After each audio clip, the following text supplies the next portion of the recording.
सभी भाइयों को जय श्री राम। जय श्री राम।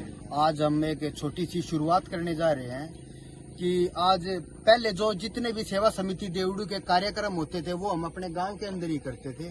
तो एक आज हम छोटी सी पहल करने जा रहे हैं। आज जो अपना कार्यक्रम है वो आज हमने अपने पड़ोसी गांव कुराड़ में किया है। हमारी एक छोटी सी सोच है कि जैसी टीम हमने देवड़ू गांव में खड़ी की है वैसे ही एक कोशिश कर रहे हैं कि कुराड़ गांव में भी एक ऐसी टीम खड़ी हो। तो उसी की शुरुआत आज हम करने जा रहे हैं। सभी भाइयों के प्यार और आशीर्वाद बना रहे ताकि हम जो कार्य करने जा रहे हैं उसमें सफल हो। जय श्री राम। जय श्री राम।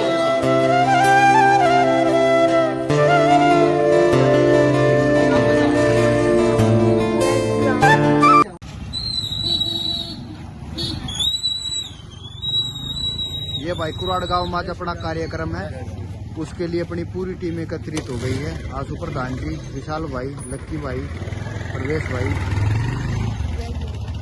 डॉक्टर साहब, पूरी टीम एकत्रित है। अब अपना सामान इकट्ठा कर लिया हमने।